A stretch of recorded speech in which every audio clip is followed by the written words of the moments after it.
What does it take to scale an interior design firm to a place of total alignment, financial freedom, and a thriving company culture? This week on the Creative Genius podcast, Gail Doby sits down with Mel Bean, founder of Tulsa-based Mel Bean Interiors. Mel shares her fascinating career pivot from psych pre-med to interior architecture, her early fears regarding the financial investments of business coaching, and how she completely transformed her firm's data tracking and operational models.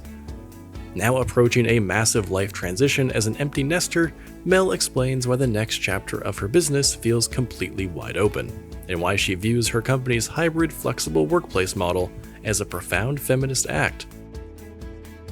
Many interior designers grapple with similar challenges. At Business Breakthrough Live, you can connect with other designers facing the same struggles you are. Join us in Denver from July 26th to 27th to connect with other designers, receive tailored business advice, and work side by side with our expert coaches. Learn more at thepearlcollective.com/BBL.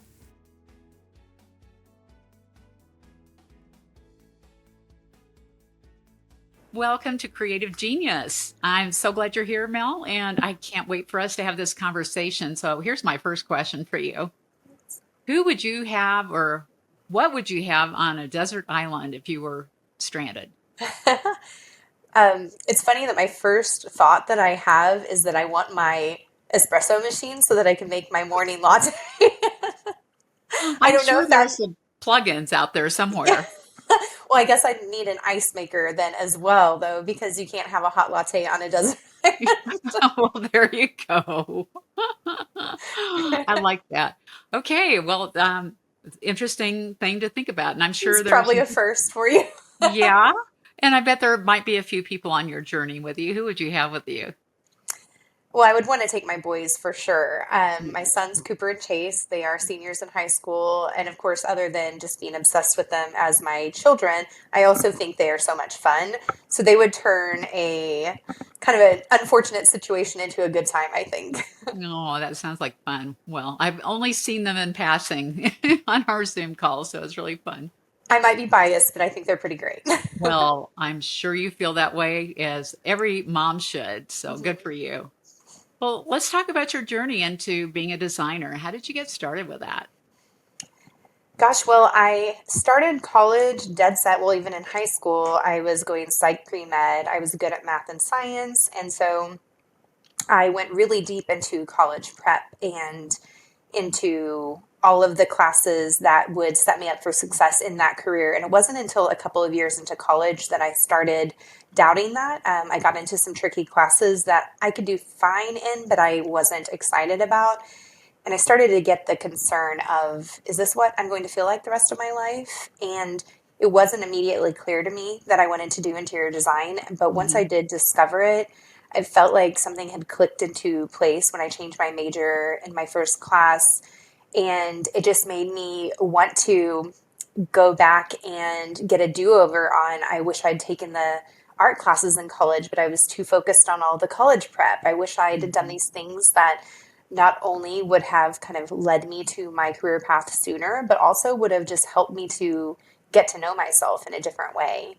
And Mhm. so I was really thrilled to get into interior design in college. And then as quickly as I could, I got an internship so that I could see, okay, what is this really like? What is this? What is the day to day? What does it look like? I know it's not like a HGTV show. I know that's not the reality of this industry. And so fortunately, I loved it. Were there any surprises when you got into it? So many. I really didn't have a lot of expectations of what it looked like. I think Mhm. I didn't grow up with any interior designers in my life. And so I Mhm. think that's part of what took me so long to consider it as an option for myself. Now it seems a little obvious with Mhm. hindsight. Um, and so I went into it. The advantage of that is I didn't go into it with a lot of expectations. I Mhm. hadn't seen the way other people had done it before me. So Mhm. I was really fortunate to learn under several different design firms here in Tulsa, where I live, and really wonderful people who kind of went above and beyond in training me and giving me opportunities. And so I did see everything from creating inventory and showroom and the back end of what all goes into that through managing projects and the infinite number of details that go into it. I think that's something that most clients are so shocked by today is the amount of detail that goes into every project, the number of decisions that go into it. So that was surprising to me, but also felt like a great opportunity. I saw all these ways that really nuanced ways in which I could guide a project or guide the feeling a space gives me and the people who use it. Mm-hmm. Yeah, and it's something that seems so normal for us that are designers because we can envision what it's going to look like done, even when we're just looking at fabrics and pieces of wood and Mhm. just samples. And I think it's really hard for people who aren't visual like we are. So, how do you get over that hurdle with them of how they helping them envision this? It's been interesting with social media. That's recently been kind of a trend that designers are doing, and we have participated as well, that you show a single image and pop up all of these decisions that went into that one image. And we've had a lot of clients say how helpful that was to them. It is our job to create really clear expectations about the time and investment it's going to cost our potential clients. And so we guide them through our process. We really explain everything, but we communicate the difference between shopping and designing. Sometimes Hmm. I wish we could just shop. Sometimes I wish I could just select this one item, this one item, this one item, and put together a design that way, but it's not the way we work. I wouldn't actually want to work that way. It would be so limiting to our vision. Um, Whereas one furniture piece, as you know, may have, 20 decisions that have to be made in order to Hmm. get to that one look. And so it does help. Social media helps a little bit. Educating on our process helps a little bit. And then we do use visual tools Hmm. and present like this is the fabric, this is the wood sample, this is the wood species, this is the trim detail, this is, and so many, this is the exact size, here's the cushion infill. There are so many more options, but that can feel overwhelming. But at the same time, that's why we're here, is we'll tell you what we think is best. So you don't have to make all those decisions. We are the Hmm. experts who have educated ourselves on which infill from that vendor is the best for this sofa type and that chair Hmm. type. So you don't have to do any of that. That's part of what you're hiring us for. Hmm. Yeah. Well, and I think that you're making a very good point that most clients don't understand that. They don't understand the complexities of this business. And I remember just talking to a couple of my CPAs that I've worked with over the years. I've probably worked with four so far. And over the years, they've said, "You have the hardest business I've ever seen. It is so complicated and so many details. Wow." And they just don't understand why it has to be so difficult. But again, like you said, one item could have 20 decisions easily. Yeah, we've experienced that as well. We've actually had to Hmm. transition from CPA firms over the years to find the right fit because they're not used to a model in which we're billing hourly for time, we're purchasing products, we are marking up those products, we are, it's just a lot of moving parts that Hmm. isn't, it's not really like any industry that I'm aware of. Hmm. It is not. It is Mhm. not. For sure. I know that getting into this for myself, I was a career changer. So for me, I remember that I was shocked when when I got my design degree and I said, okay, well, I'm done now. Now, how am I going to get business? And luckily, I had a sales and marketing training. But I remember that I was just perplexed because I thought, I have a business degree, but that doesn't mean I know anything about this business. And it took me a long time to learn the inside and outside of the business to the point where that's really what I love is teaching that part because it's so complicated for our business. But And once it's constantly changing, as you it know. is, yeah. Yeah, especially with AI. AI is changing the whole world of design and business and life and everything. Hmm. Yeah, definitely. I mean, I think about how, constantly every single day we are paying attention, learning new things, honing our processes, even Hmm. after more than 2 decades in this industry. Seriously, every single day I'm honing our process. And Hmm. that's been really powerful. I kind of like that about it. We are not in a stagnant career. We are not in Mhm, something that is, I like the creativity. I like the problem solving. It's not mhm, without its challenges, but I do think it's really exciting to see where it leads you because as you and I have worked together, we've worked on 1 year goals, 3 year goals, 5 year goals. And then 5 years later, it looks very different and we have different opportunities. And then, as you said, like AI, it's changing the structure of how we do things. And I feel like we're just dipping our toes into all the ways we can utilize it. mhm, Sometimes I laugh because I think, well, gosh, my teenagers know more than we do. It's just kind of like a baseline for them right, of this exposure to AI. And I really like to see how other designers are using it. There are ways I am excited to use it and ways I will never use it. mhm, And I think that's part of the excitement and responsibility. mhm. Yeah. Well, and I think back to when I started in design, the internet was just starting. It really was. It sounds so antiquated to say that. It's so crazy. I But remember it. yeah, and it's so crazy to think that now we just don't even think twice about it. Mhm. We go to ChatGPT. We even bypass Google to go get more in-depth answers to what we're looking for. So, yeah, I think we're going to see a big shift in our industry over the years with having AI. Yeah. So, what's the biggest lesson you've learned so far in your business? I I know think that's a big one. it's something that you and I have talked about recently. Mhm. The right person in the right seat. Mhm. It seems obvious, but at the same time, I've learned over the years how that can launch you to achieve your goals or put a real roadblock in your goals, even if everything else is going right. Mhm. And so it's a challenge because it's not always clear. It's not always clear when you're hiring.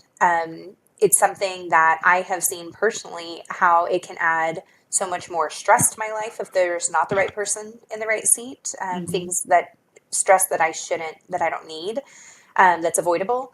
And then I can see how it also can take so much off of my plate, how things can get into a really positive flow when you have the right person in the right seat. And, one of the best examples I have of that is Kath, my director of operations. It can feel scary to hire a non billable employee in our industry. And she has become just a core part of developing the MBI strategies, like strategic planning, obviously overseeing operations. She has enabled me to do some of the things I love while we as a team can grow the business in a way that really suits our lives. And it can be whatever we wanted to create it to be. We've gotten to cultivate our culture into what we dreamed it would be that supports us to have like personal lives and families and be able to pick up our kids from school. And so I think that's all impossible if you don't have the right person in the right seat. I totally agree with you. And Kath is amazing, and you have just such a great second in command. And I think one of the things that's been really interesting is watching you, and certainly you came back for a second VIP, and just having that conversation with her in the room, so that we're looking at what is your vision going forward? What are we building? What are the opportunities you have? What are the challenges you're having? And just bringing her perspective into it has been a real asset for you. Yeah, and I think back to our first VIP day, Mhm. it was really interesting. That was 2020. So we had a virtual VIP. I hadn't Mhm. seen Kath in person. We're doing this from our kitchen tables separately. She's at her house, I'm at mine. And it was all pretty new in navigating. I really hadn't had anyone at Mel Bean Interiors that was so intertwined into the Mm. like behind the curtain a little bit on yes financials but just strategy and vision and goals and the structure of the team over 1 year 3 years 5 years. And at the beginning, that was for us, our business was changing a lot. Part of the reason that we hired you is because we felt like we'd had some success, we'd had some ideal clients, and we were lacking a really clear vision Mhm. for where we wanted to take the business, and we didn't have like data on what other designers were really doing, what was working, what wasn't. There's a lot of like, even it's gotten a lot better, but a lot of keeping everything tight to chest. And Mm-hmm. so you gave us a lot of data, a lot of guidance, but then also beyond that, our experience has connected us with other designers from all over the country who we've developed really strong friendships with, trust. They've become allies in our lives. And so we experience share. We give a lot of information that probably wouldn't have really thought I'd be diving that deep into details with people outside my company Mm-hmm. 5 years ago before we kicked off. And so Kath being an integral part of that from the get-go was really foundational in us being able to implement the things Mm-hmm. that you were helping us like have clarity on. Sure. Well, and I was thinking about and it had been that long 5-year period, and then you came back for the VIP, and some people Hmm. come back 2 years, 3 years, and we have people who have done 7 or 8 of them. Hmm. And it's so interesting seeing how it changes each time somebody Hmm. comes back, because usually there's some big transition or change in the business that you're getting ready to navigate, or you're right in the middle of it, you don't know what to do. And it was really interesting and a lot of fun working with you and Kat, and just having that interaction where we were just diving into all those different ideas that you all had, and figuring out which ones make sense, which ones don't make sense, and what is the timing of when those things should be attacked if you're going to do that. Yeah, our So, visions for the business are very different. hmm Next year will be 10 years of Mel Bean Interiors, hmm and the things we wanted to achieve, many of them we have. hmm And so now the opportunities seem very different. we are. We're Hmm thinking about things beyond what I would have considered as typical parts of an interior design firm. hmm Um, we've got a lot of opportunities. We can take it a lot of different directions at this point. And so that's for us right now was a really critical time to check back in again, hmm really explore those opportunities and start to make decisions about which things are a go right now and which things are a maybe later or maybe hmm never. Right. And sometimes that's the best thing, is just knowing, having clarity about what you are and aren't going to do, and what you might do, and knowing what that timing is, so that you're not wasting valuable energy on things that will take you off track from what you really need to be focused on. Yeah, reining in the visionaries Oh sometimes. gosh, yes. And I'm one of those, so I Yeah, I I get know. it. Yeah. Well, what were you hoping to gain as a result of getting into coaching? Because I think that's something that a lot of people, when they're thinking about getting coaching, they might have some fears about it, about what's going to come out of it. So, what were you hoping to gain first? Yeah, sure. I mean, the fears were time and money, Sure. especially during that time. I was homeschooling my kids, running a business, like lots of things were up in the air. So those were the hesitations. And then I can laugh about that a little bit now because every bit of time and money that I've invested has been way more beneficial than those dollar amounts or those hours. It's helped me tremendously. So, hmm um, yeah, what I was hoping to achieve at that time, I felt as if I was spinning my wheels a little bit. We were working so hard, but not necessarily in a clear direction. So it didn't feel like progress. I mean, hmm success felt great. It didn't feel like we are working towards a place that we very clearly want to be, hmm both in the business, but also what it meant for my personal life. The types of hopes and dreams I had, you do a great job of looking at both. hmm So that's been really helpful for me. And I've needed accountability. I've needed kind of the coaching calls, check-ins, the dive a little deeper into certain challenges we're experiencing at any given time. And so I think a lot of us can feel pretty alone in doing this, right, in this business. And so hmm what I said about people keeping things tight to chest, that feels lonely too. And so it doesn't feel threatening to open up and share. It actually feels much more inspiring and energizing to feel connected to people in that way. And so having you to talk to, having the other coaches to talk to, share insights and wisdom gave me a lot of confidence, gave me data. I like data. It gave Oh, me an understanding of, I mean, the financials, for example. yeah. You've completely transformed the way that I approach my financials. And I really like to dive deep and analyze and project. And it's really been helpful for me, though, because it felt like again, like I'm doing a lot of this work, but maybe it's not the most beneficial way to spend my time and energy. And so Mhm. now I feel like I know what to do to invest my time and energy and money in a way each day that is actually pushing me closer to my goals. Mhm. Yeah. And it's so interesting. And you were talking a little bit about you were worried about the time, you were worried about the money. Was there anything else that was holding you up or creating concerns around going through the program? Yeah, I think even though I was wanting to connect with people, there Hmm. is a little um, reluctance when it's new. And Hmm. so I think I was a little reluctant to share maybe at the very beginning. And I think for me, I'm just a person who it takes me a moment to feel familiar. And then once I feel familiar, I'm good to go. And so I think the familiarity, like the lack of, I mean, it's just uncertainty, Gail. We all love uncertainty, I guess. So that was a piece of it. Sure. I think we all have some limiting beliefs that we have to overcome. And for me, some of those go back to the reason I didn't find this profession for myself sooner. And I didn't grow up around any interior designers, but I also didn't grow up with an awareness of entrepreneurs really around me. And so I didn't realize until I was even in my career that maybe I had some limiting beliefs about that being for like other people. Um, and obviously I consciously don't believe that, but there was something that I discovered in myself that was like a business ownership is for other people, this career is Good. for other people. And so I had to overcome that to start my business, and I felt like I did. But then I think we all have a little bit of imposter syndrome, so diving deeper into these things is so helpful, so beneficial, but also can feel a little scary.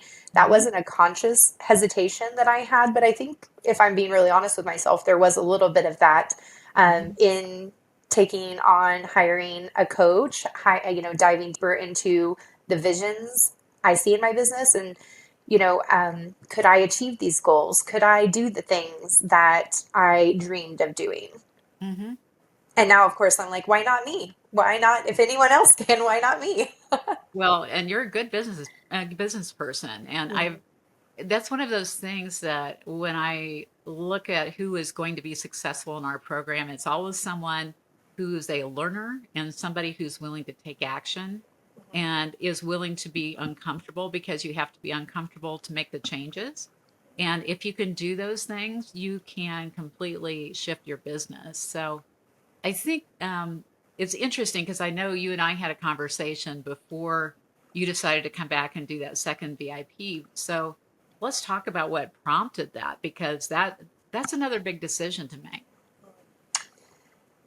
Are you, I've got to make sure I'm aware of which thing you're talking about because I feel like we went through Oh, so many things. I know, I know. I came with a laundry list of, You of did. potential. I'll just share that I am a 45, well, I'm 44 right now. I will be a 45-year-old single empty nester. My boys are seniors in high school. They're going off to college. I have a wonderful business with an incredible team who have enabled me to be able to take dream trips with my boys, and they've been more protective of my time than I would be. And so I'm in a position where I don't have some of the parameters and limitations on my next 5 years, 10 years of my life versus where I thought I would be right now. Hmm. I thought I Okay. would have things anchoring me to Tulsa a lot more than I do. My boys are not looking at college anywhere near here, so it'll be interesting to see where they land. But personally, that feels, the opportunities are wide open on what I want to do. Do I want to launch? I have kind of a property business that I want to explore different ways to move in that direction. Um, I have some concepts for the business that I'd like to explore. Do I decide if my boys end up on a beach somewhere, beach town? Do I buy a beach house and split my time between Tulsa and wherever that place is? And do I launch a second Mel Bean Interiors? So as you can see, that's just a few things off the top of my mind. I mean, the other dreams are, do I live 6 months out of the year in Europe? Do I, it's kind of crazy to say these things out loud because I would have just thought I wouldn't be in a position to be considering these things just from commitments in my life. So, Mm-hmm. um, in some ways it's easier when you have limitations. They can like focus your goals. So right now the future feels wide open for me. I have a lot of visions for the business itself. Um, and so our VIP day was largely like help me have some clarity on what are some viable options to explore. What are some things you guys understanding my business so well, understanding me personally, my life, my goals so well. You were really able to have conversations that gave me a little more clarity on what's most important to me, what's most realistic for me, what excites me and energizes me about the things I'm going to choose to do over the next couple of years. Mm-hmm. Yeah. And they are really exciting things, and they will require more changes. Mm-hmm. And some of those changes will be fairly substantial, which is not actually a bad thing. And it's really fun. I love watching this because we've worked with people. We started this business almost 18 years ago. So over the time, we have people. I have somebody who's I just coached today, and she's been a client for 12 years. And we are going through another major shift in her business. And it reminds me of where you are right now because it's just similar, different things that you're both wanting to do.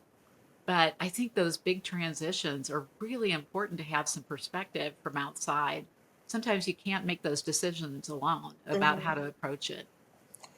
Yeah, you guys have provided a sounding board that makes you feel a lot more confident. And again, the data, you guys have a lot of data that I don't have access to. You have a lot of knowledge that helps the process for sure. And, I also think about my team. I'm thinking about all of these things for my visions for the business, for Hmm. my personal life. But I also have this incredible team that I'm considering their futures. They're all in different places than they were 5 years ago. And Sure. they have different goals as well. And that's really exciting to consider where they see themselves within MBI and in their own lives. That's been very empowering for me to have the freedom to explore this in this way. That's something I love about the people in our community is how much you all care about your teams and how much you want to help them grow as people too. And I think, especially with females, having someone like you who can be a mentor and a guide and a leader and show the way, the fact that you can have a very successful business and have a family and do all the things that you want to do and travel and build wealth and build financial freedom, all of those things are possible. And I think our industry is probably one of the best for women to be in because you really have that opportunity that you often don't in other types of businesses. I agree completely. It's impossible for me to imagine my life in a different career Hmm. looking as beautiful as my life has. And I feel very passionately about making sure that applies to my team as well. And so we have a structure that really supports flexibility. We are still on a hybrid work schedule. So we have our week structured in ways that we have our in office time and then we have our designated kind of free time. But it enables my team to do things I couldn't do because I didn't yet have my own business with flexibility when my boys were young. And so Hmm. I didn't get to pick them up from school. They had to go to aftercare and I was working more to pay for that aftercare. Hmm. But I missed out on those moments in the car, hearing them so excited telling me about the day. I got it later when I picked them up from aftercare, but it's just Hmm. a different experience. And so my team can do that. My team can go to the lunch parties and the school events and the sports and the things. And I feel very passionately that the women shouldn't have to feel as if they need to choose one or the other. A Hmm. business and career that they love, or being a mom, or if it's not being a mom, being a family member, a friend in a Hmm. way. This should add to your life, not take away from your life. And we don't get into interior design because we want to be, it's a creative visionary, dreamy job. It's a lot of hard work, and we also know it's not as glamorous as they can seem. Right. But truly, none of us got into this to be overwhelmed and exhausted and pulled in every direction. And like, this is really a creative, magical profession if it can support your life in the right way. And it can. And Mhm. you have made a really nice income for yourself over the years, which is something that, again, is probably a greater income than you can have in almost any other career Mhm. as a female. Yeah. So, yeah. So it sounds as if you've had a lot of insights as a result of the work. And if you were talking to somebody else and they were interested in knowing about whether it's worth it to go through the program or do the VIP, what would you say? Gosh, I mean, immediately, yes, I understand the hesitation. It's the Hmm. unknown. Um, you have so many valuable tools that provide a lot of information that immediately make it worth the initial investment. In my opinion, Hmm. that has right away, you have enough. If you commit to executing it, if you commit to doing the work, there's like no way you won't succeed. And Hmm. learn a lot about yourself in the process, and a lot about your business, a lot about things that are blind spots too, that are slowing you down. It immediately, I saw those benefits and results. Hmm. Even in a weird time, 2020, when we first came on, I mean, such an unpredictable time. It was the roughest year we've ever had. It was wild times, and that was really stressful. And even in those conditions, it still made a world of difference. And then Hmm. what about year 2, 3, 4, 5? Why do I keep doing it? Hmm. In addition to continually exposing us to new speakers and tools and support and our coaching, and in addition to that, the community. Um, the fact that I have dear friends who I can call with any question I have, or if I just want to vent, or if I just need support and want to talk through something, I have a community of peers that I met through Pearl Collective who we really get excited to support each other. We genuinely care about each other, and that piece of it is so integrated into the way that you structure things with retreats. And it really, truly was far more than I imagined it would be. Hmm. Um, the retreats themselves, I can feel so like bogged down in my business, and then go to a retreat, and in a few days, I have completely reset my energy levels, a new mindset with a lot more clarity and for the business and for what I need to be focusing on. And I think even the way you guys structure those and spread them out is very wise and works for me psychologically. Like, it really all is so much more than I imagined it would be. That's so great. I'm so glad we work hard behind the Yeah, scenes, thank as you you. probably know. Yeah, and it is a passion project for me, and I've been doing this for a long time. But to me, that was the thing that I just wanted other people not to have to go through the pain that I Mhm. went through in my business when I was doing my interior design business. So this is business number two for me. And I think I've learned a lot of important lessons, and I hope that sharing those helps other people. That's the goal here.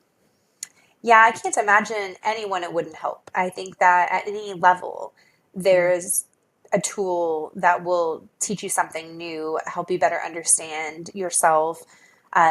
It really, I think that's one of the ideas, is that people think, okay, you only need to hire a coach if you're like brand new, if you're entry level, if your revenue is under a certain amount, or, if you're trying to get that first hurdle. But like you said, with the doing another VIP day, this is, um, there's always a different level that we have reached with a different set of demands and new things to explore and understand, and new opportunities. And so it's able, like, I've been able to grow within Pearl, and you all have guided me at each level, and I find value at every level. It's so fun to watch it too, because we see these levels are fairly predictable. We know that people hit it at a million, they hit it at a half million, then a million, then really about two, and then about two to two and a half, somewhere in there. And then it goes to five, and then it goes to say seven and a half and 10. So it jumps by big increments, and each one of those is so different. And we have people at all of those levels. And it's really fun to see how people evolve, but also how you all support each other as you're going through this journey, which is great. So let's talk about those goals for next year. What's your biggest opportunity or thing that you want to work on next year?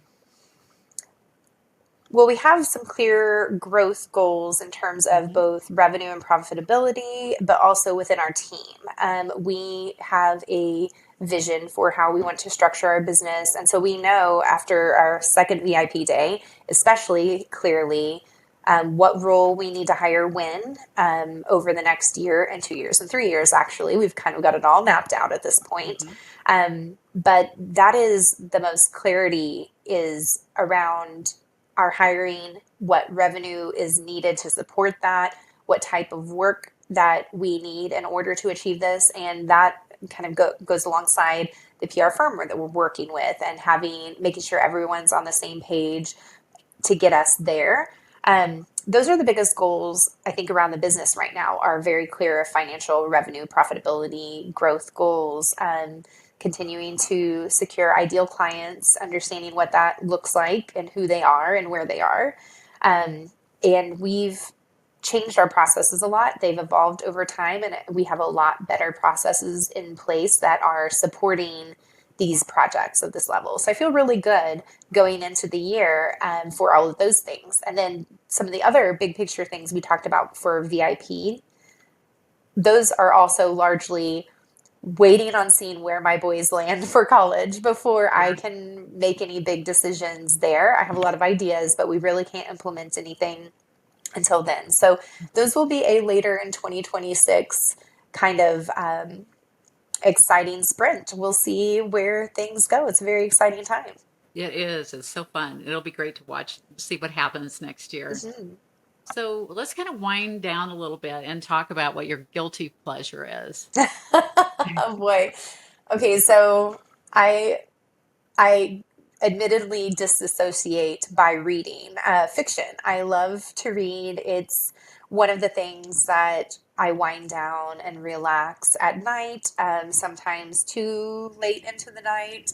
But it's really helpful and centering for me. And yes, that's beautiful classics, Jane Austen, those things. But it's also, admittedly, some of the romanticy books. All right. So Love it. there's some of that as well. And also, I'll Oh, add DoorDash is the other guilty pleasure. Very busy life and cooking for mhm. one. When the boys aren't here, it's just sometimes easier. So those are my two guilty pleasures. Oh, that's so funny. I was just talking to one of our other clients yesterday, and she said, "Oh, I just have to tell you." She said, "It's such a little thing, but it's such a big thing." I had told her about this meal service that we get. My husband and I quit cooking 3 years ago. And when I quit cooking, I just all of a sudden one day just said, "That's it. I'm not doing this anymore. I'm so proud of myself. I have not turned on the cooktop in our brand new house. And I and I've been here for 10 months now.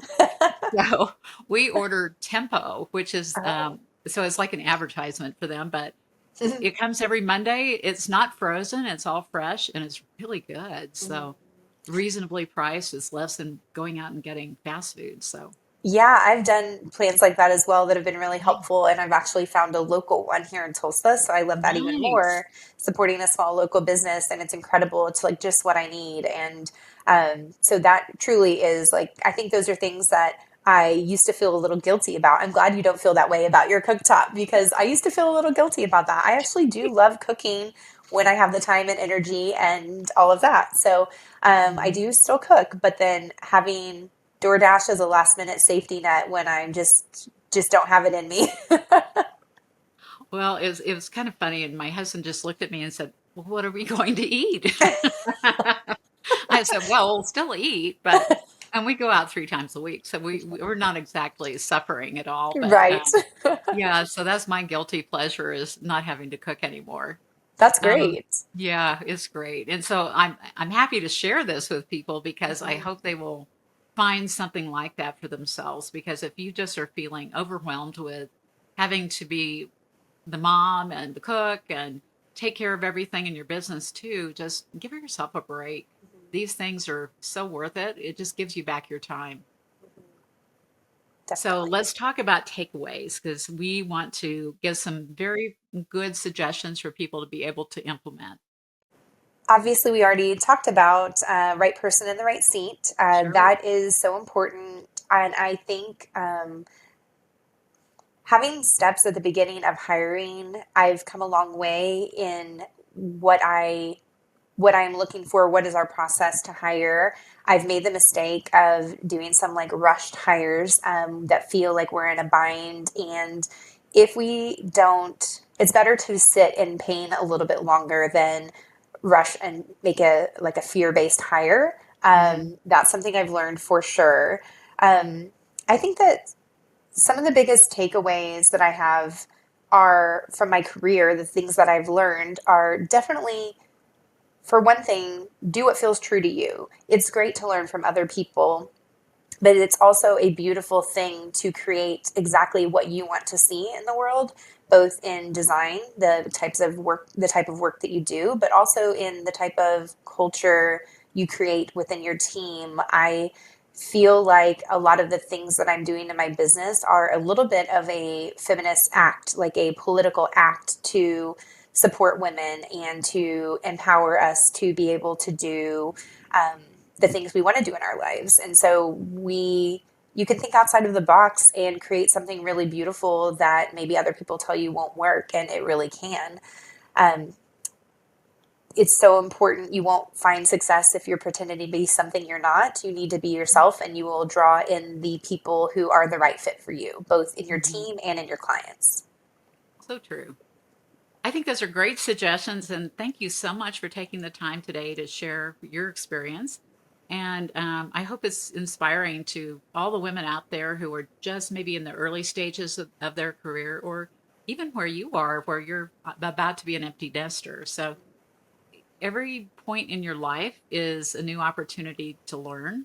And I think that's one of the things that makes you so successful in your business is your willingness to learn and face those hard things and do those hard things. So it's just so fun to watch. So Well, thank thank you you for so being much, here. Gail. Thanks for everything you've taught me over the years and guided me through. And thanks for having me today. Oh, it's a pleasure. So good to see you. Good to see you too. Mel Bean's journey from spinning her wheels to steering a highly profitable visionary firm shows what is possible when an entrepreneur stops trying to keep everything tight to the chest. Her top warning against making rushed, fear-based hires is a must-hear lesson for firm owners at any stage of growth.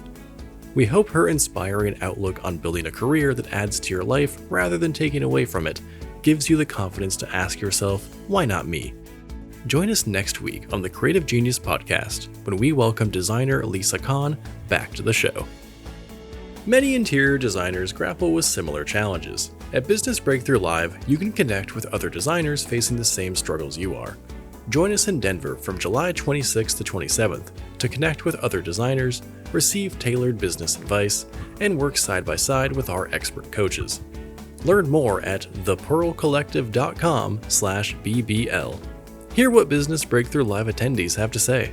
I was feeling stuck in my business after a year and a half, and I really needed the tools and knowledge to take it to the next level. I have such a big vision for the company, but I needed the help, and I know I needed the help, and I knew that the Pearl Collective was the team for me to take my company to the next level.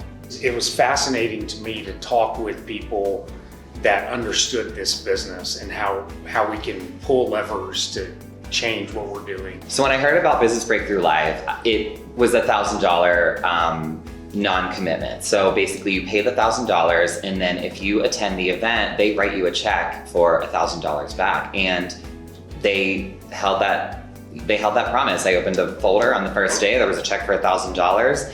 And really all I had to do was just enjoy myself and have a good time. On the first call, there was no hesitation at all about it. Same. To me, there was no risks. So just go, experience it, see what it's like.